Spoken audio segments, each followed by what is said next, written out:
What is good, y'all? Welcome back to Appreciate Greatness. As you can see, we got something a little different here in the microphone on a mic arm on a stand.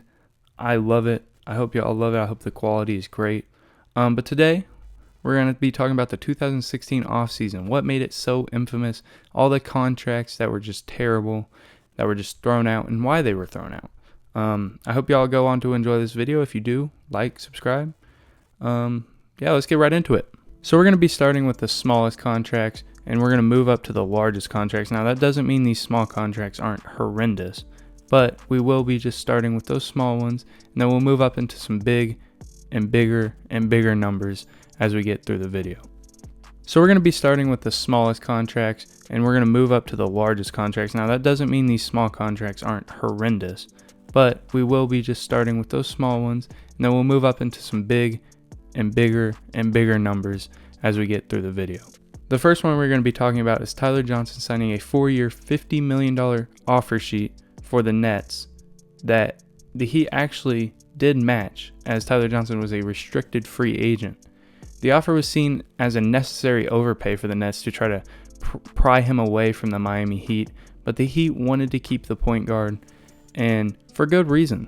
Tyler Johnson was coming off of two great age 23 and 24 seasons, where in his age 24 season, he averaged 13.7 points per game on 37.7% shooting from three. He's shown potential to be a very good two-way player, but Johnson plain and simply never lived up to those expectations. Johnson never eclipsed 44% shooting from the field, and his three-point percentage continued to dwindle. By the time the Nets got a hold of Tyler Johnson, it was far too late, and Johnson is now playing with the Brisbane Bullets in Australia. The next deal we're talking about is Miles Plumlee signing a 4-year, $52 million deal with the Milwaukee Bucks, and this is one of those contracts that never made sense even at the point of signing. Plumlee had never really done much in his career, and he was already 27 years old at the time of signing. He had played just 61 games up to that point in his career, and he averaged 5.3 points per game and 3.8 rebounds per game throughout his career. The Bucks were able to move Plumlee in 2017 for Spencer Hawes and Roy Hibbert. Plumlee never eclipsed 4.5 points per game during the contract, and actually only did it once prior to the contract being signed anyway. Now we're already starting to get into some really bad contracts, as the infamous Timofey Mozgov contract here, where he signed a 4-year, $64 million deal with the Lakers. Now, Mozgov showed flashes of solid basketball play in the 2015 NBA Finals, where he averaged 14 points per game, 7.5 rebounds, and 1.5 blocks in 6 games. But the next year was far more lackluster, and it really didn't look like he belonged in an NBA court. Even in the playoffs this year and in the finals, he wasn't playable. The Lakers signed Mozgov completely ignoring a 76-game sample size where he was unplayable in the playoffs. The Lakers were looking to sign some better talent, as they had a young up-and-coming roster at the time, and they wanted to hopefully gel that team into becoming a contender that year. But that plan did not pan out whatsoever for the Lakers, as Timofey Mozgov's contract absolutely crumbled. Ian Mahinmi signs a 4-year, $64 million deal with the Washington Wizards to move from the Indiana Pacers. Ian was signed coming off a year where he started in all 71 games he was available to play in, averaging 9 points per game, 7 rebounds, and a block. He had foul troubles, averaging 3.1 fouls per game, and he also battled injuries. But other than that, he was a pretty solid basketball player for them. It was just the contract was so massive that he was just overpaid.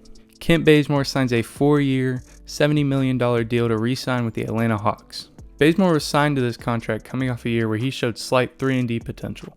And in the second year of the contract, he lived up to it, averaging 12 points and shooting 39% from 3 while playing really good defense on the other side of the ball. The Bazemore contract really wasn't that bad. It was just another massive overpay, and Bazemore really never lived up to the contract. Evan Turner moves from the Celtics to the Blazers for a 4-year, $70 million. Evan Turner was a really good role player. He was a good playmaker, a great defender, and a really good rebounder, especially for his position. He had shades of Josh Hart play to his game, but he was just such a bad scorer and such a bad floor stretcher that this signing never made sense for the Blazers. In the 3 years of his contract where he played with the Blazers, he shot 26.3%, 31.8%, and 21.2% from 3. He just wasn't worth the massive contract that he was handed. Joakim Noah signs a 4-year, $72 million contract to move from the Bulls to the Knicks. Noah was coming off a year where he played just 29 games, and in those 29 games he only started 2 of them. But the Knicks took a chance at the former DPOY and gave him a large contract. Noah had never been known for a scorer, averaging 10 to 12 points in his best scoring years, but the 2 years with the Knicks was absolutely abysmal. Noah averaged 5 points per game in 46 games in the first year of his contract. Noah averaged 5 points per game in 46 games in the first year of his contract and shot an incredible 8.9% from outside 3 feet. The defense also took a massive step back as he averaged under a block and fouled at a higher rate than any time in his career. Noah was only able to play 100 total games during this contract and retired the moment it was over. Bismack Biyombo signs a 4-year, $72 million contract to go from the Raptors to the Magic. Bismack's situation is unlike any of the other guys. Bismack was a solid player the year before, playing in all 82 games and providing solid minutes anytime he was in the game. But the reason the Magic gave Bismack this contract was actually because of his performance in the playoffs against LeBron and the Cavs. Bismack never really scored at a high clip, but that's not what he was there to do. He was there to rebound. And in games 3 and 4 of the conference finals, he grabbed 26 and 14 rebounds respectively. He also gathered 4 and 3 blocks in those games respectively, and he earned himself a massive payday. Bismack was traded mid-contract after having some of the best rebounding years of his career, but he wasn't able to play up to the money that was given to him. He's still playing today and is a solid NBA player. Luol Deng signs a 4-year, $72 million deal to move from the Heat to the Lakers. Luol was coming off a mediocre year and by far the worst year of his career with the Heat. A lot of teams were worried about this decline, but the Lakers decided to put their chips in and sign him and Mozgov for massive deals and try to turn their young team into a contender.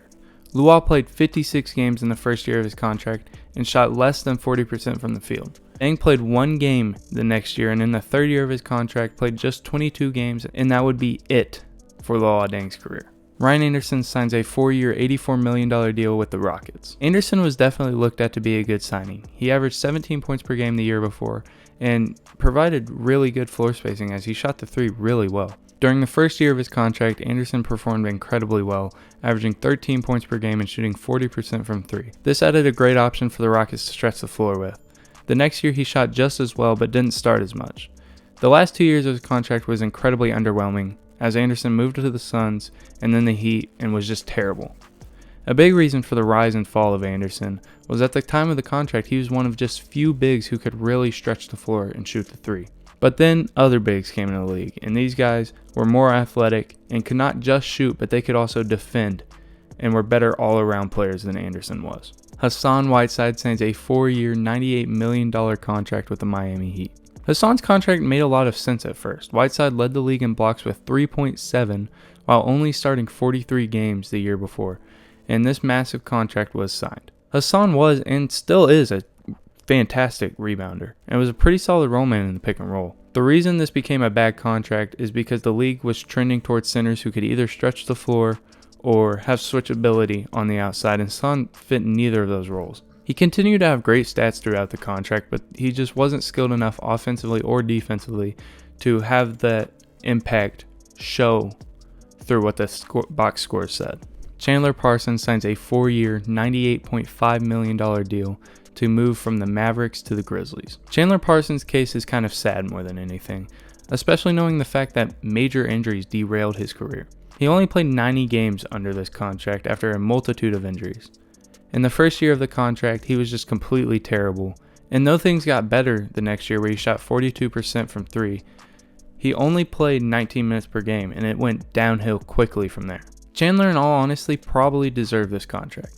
He had developed the reputation of a great 3-point shooter, and had even scored 15 plus points per game in 3 of his 5 years prior to the contract. Chandler was a rare occurrence in this video where injuries completely derailed his career and made the contract awful. The last one we're talking about is Nick Batum signing a 5-year, $129 million deal to move from the Trailblazers to the Hornets. The Hornets were looking to contend and give Kemba some help, and they landed on Batum, who had been really solid for the Blazers 7 years prior. The Hornets thought they could overpay for a guy who could turn into a solid third or so option for them, but instead what they got was a massive fall off. Batum was so bad he even apologized to Hornets fans for being such a disappointment.